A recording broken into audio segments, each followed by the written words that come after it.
This is Frog Valley Tropical Fruit Farm, and I'm going to talk about how do you know when to harvest fruit? It's because a lot of these fruits that I'm growing, I had never eaten, first of all, eaten before, a lot of them.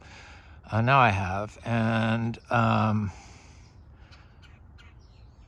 I definitely hadn't grown them before. And so it's like, there's a real art to picking fruit, and it's a whole different job, and especially if you want to sell. And I've recently decided that we have a domain name, Frog Valley Farm. We also have juicyfruitjungle.com,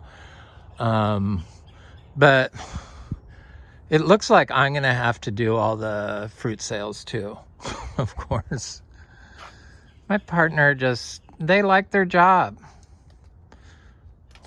So I don't see any interest going on there. And so rather than even say anything, I just will do it myself.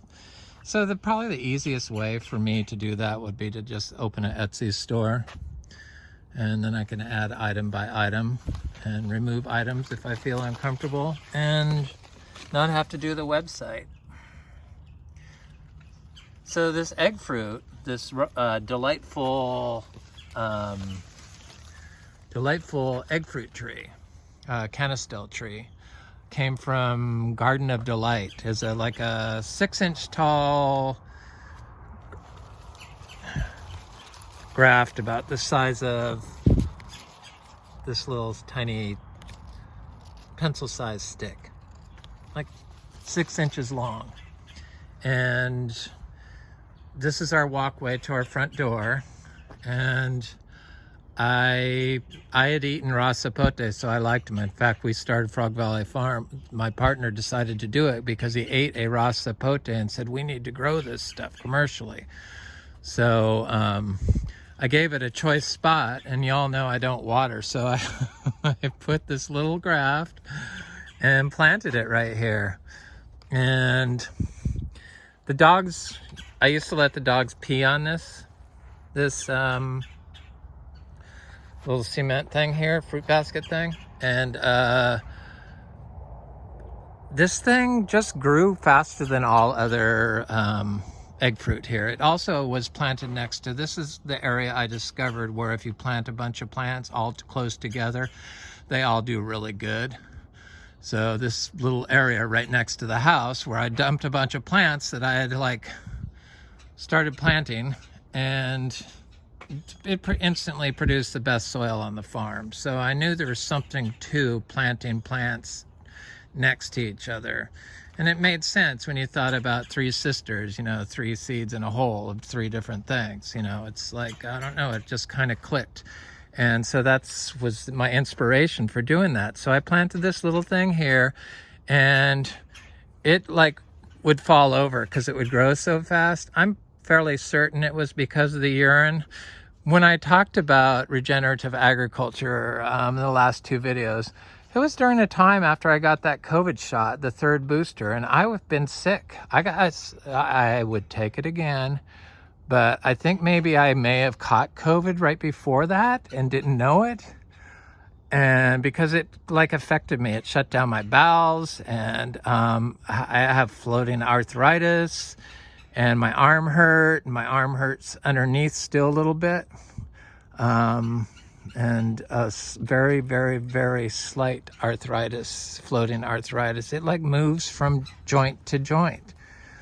And so I've been in pain and just distressed over the state of the environment. And I don't know, the microplastics in the air freak me out. And and then I had realizing I have to take on the selling of the fruit and the boxing of the fruit and the shipping of the fruit, and take 100% control of it. So it's it was just too much stress. So that's farm stress, knowing when to pick the fruit. But I picked a fruit off this tree about, I don't know, it was about a month ago or 3 weeks ago for sure. And it was about half the size of this.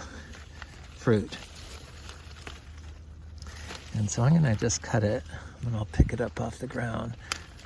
Okay, thank you. Can I have your fruit? Because if I want to ship these things via Etsy, then I'm gonna have to know when to pick them. So you have to kind of experiment. That's how you learn. You can't learn from just asking a question on the website, because unless you're doing it in real time, you're not gonna fully understand it. At least that's been my experience. Each tree is different. So this still has a tiny little bit of green on it. The other one was... This one has some brown on it. So when they start getting this brown on it, that's when they're like gonna soft... Oh, it's got a little soft to it. So it's like it was probably ready to... It was ready to start changing. So I'm glad I picked it today. It looks okay. It's got green because I'm standing with the green there, but when you're not next to the green, it's you can see that it's like, it looks ready. Looks like a beautiful... The fruit was good.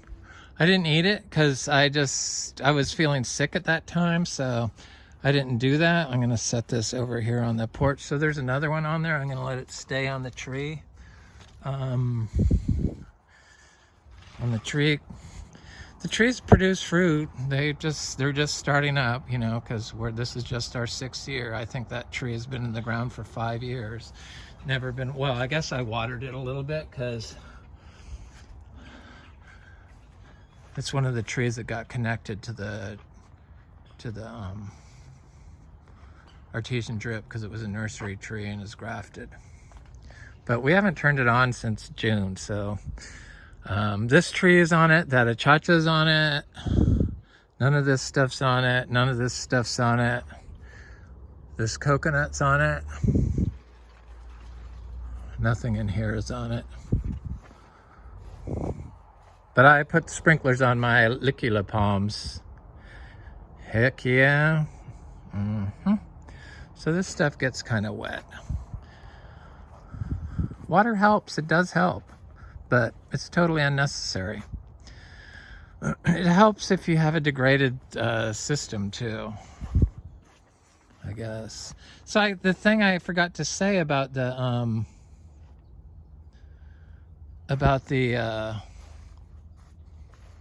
regenerative agriculture is the manure.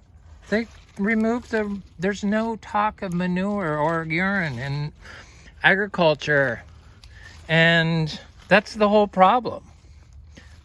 I mean, that's the nutrient cycle, and for that to just be ignored, they ignore it because they know that the cow manure and the pig manure and all the manures they've created with their new feeds is toxic. Couldn't use it as an organic input. Well, you can, but I couldn't, being biodynamic. Biodynamic watches what you're feeding your cow, if you know, for the manure. So what you put in your cow's mouth does matter if you're going to use it in your garden. For sure. That's the difference between toxic... Oh, I see some passion fruit over here. I see I've missed some. I'm not going to miss this one. Look at all this fruit. I mean, there's never been watered, this stuff. It has for sure since the life of this fruit. Has never been watered. So I imagine I'm planting more of these, I could sell them eventually, but I could sell the leaves because the leaves make great tea. So nothing got that one. There's a bunch of fruit on here. I just haven't been paying attention, I guess is what it is.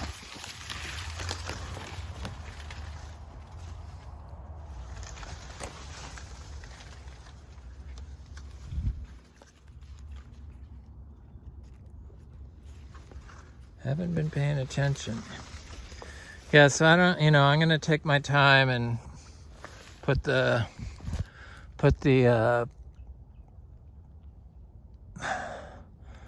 listings on Etsy.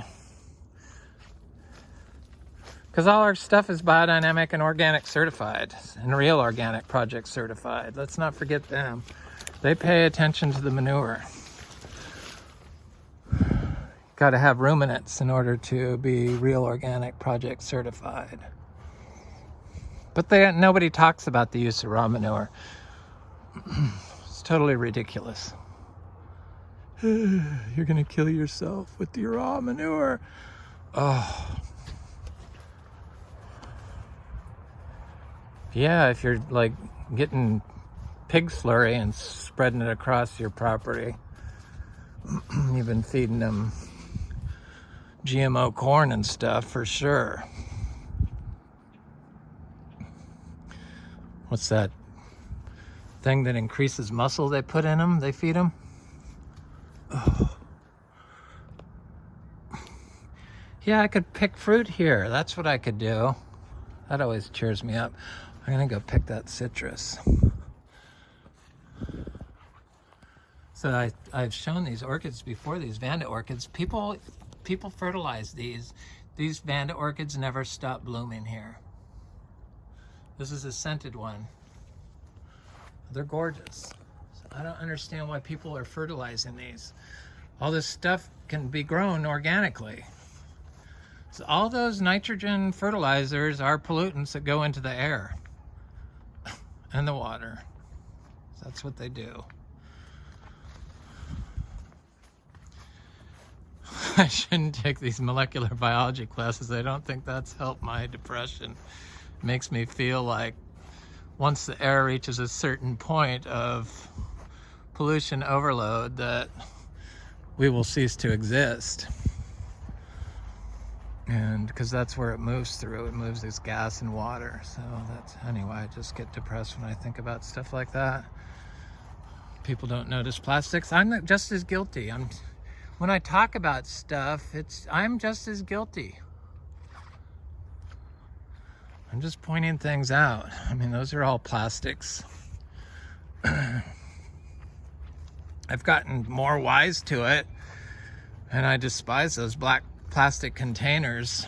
I have them, I use them, I understand them, but I could never do a nursery. That's what's different. When I was a child, when people wanted a plant, they dug up a part of it. But now, when people, because they didn't have plastic pots, they'd put it in a bag or they'd wrap it in newspaper or something like that.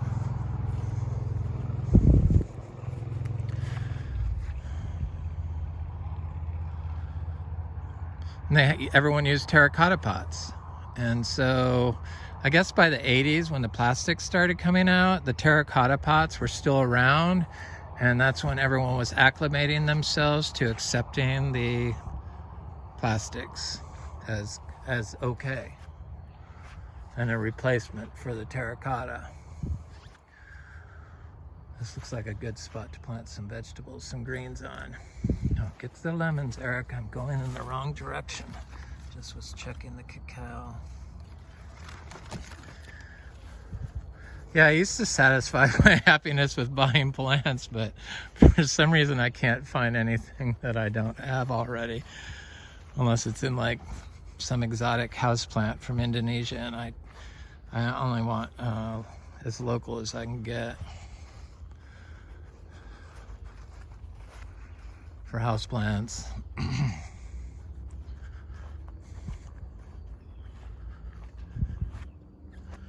A lemon, that's where I'm going. Lemon, lemon, lemon. Okay, I have salad. I'm getting some salad dressing put together today. Can't find any Danish blue cheese. I'm a vegetarian, but I love cheese. Yep. I try not to eat it before I have blood work done, because then my doctor is like, wah, wah, wah, wah, wah, your cholesterol. It's like, dude, you don't even know how hard it is to give up everything.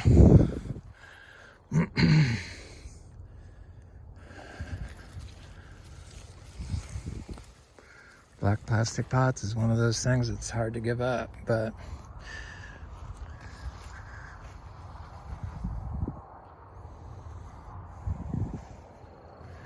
I don't know. We have to do something about the plastic, and we have to start putting the manure and urine back into the nutrient cycle.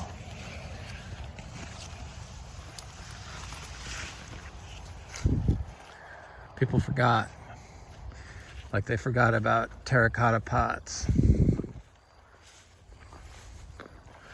Like they forgot about it's not okay when you see somebody lying on the sidewalk in their urine to just walk past and ignore it like it's not there.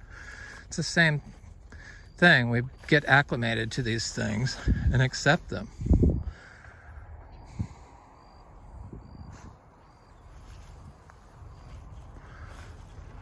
I guess people will get used to just living indoors and breathing fake air. Or purified air, probably. That's why I get depressed, I guess. I don't really get depressed. I don't know what I get now, because I haven't been depressed in a while. I get blue is what it is, I guess.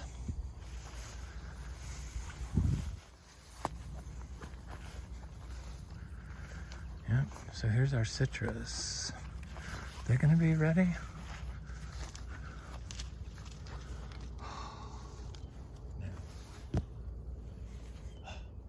They smell good. Okay, so that must mean that this one's ready. No. They're lemons, so you can pick them a little bit green. This one got attacked by something. This one looks good. I'm gonna pick this one. Yeah. They smell really strong, very like super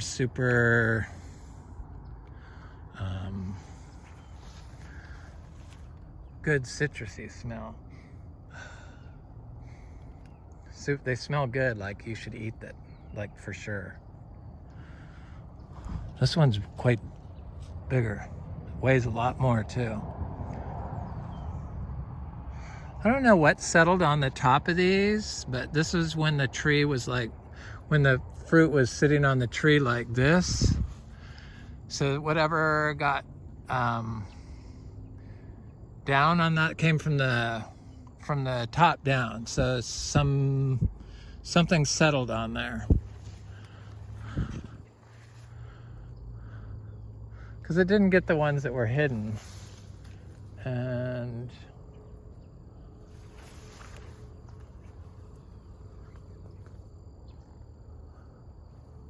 this one has fruit on it too, this tree. It's got littler fruit. It has big fruit and little fruit. It's very, and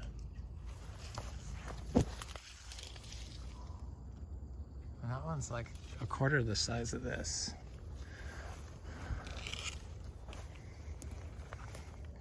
But I know that the nurseries, or not the nurseries, the citrus grove that's like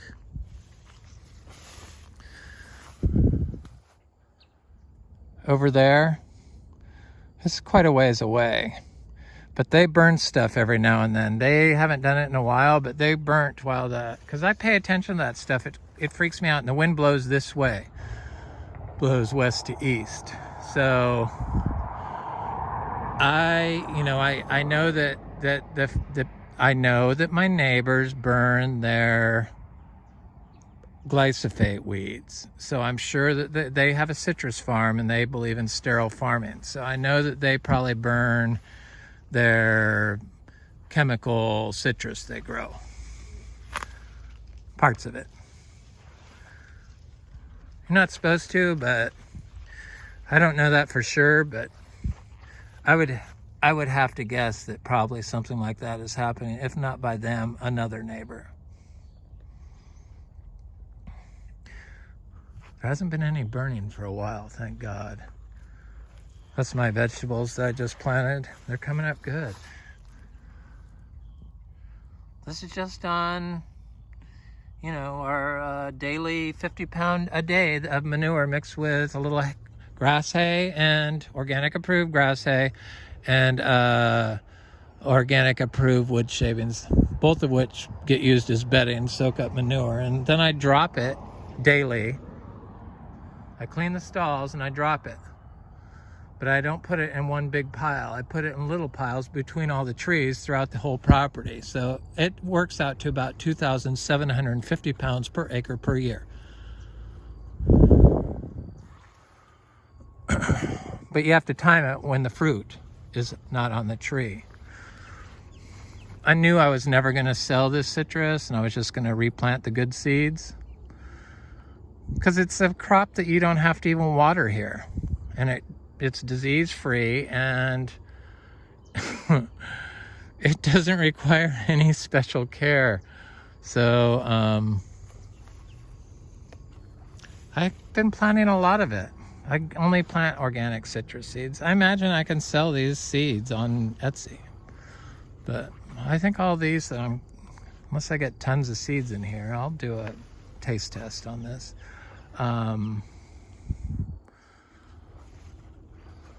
Could be sold on Etsy as organic certified, biodynamic certified citrus seeds. I have to check Florida's rules. They have really weird rules for transporting citrus through the state. They create these enemies from bugs and enemies from bacteria in the manure. It's like they don't look at, well, how did they do it before we got here? How did everyone grow plants for the first, whatever, how many millions years were we on this planet? No, they just look at, we have to kill this thing. We have to kill this thing. We can develop a way to kill this thing. And that way is always wrong.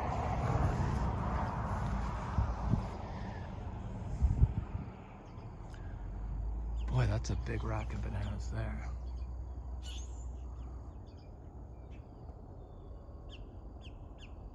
Namois. I love Namois bananas. We have a lot. I'm glad I planted all those trees. I need to like divide my bananas again. But now's not the time. Fruit picking time. That's what time it is. Anyway, this is Frog Valley Tropical Fruit Farm. I hope you have a good day.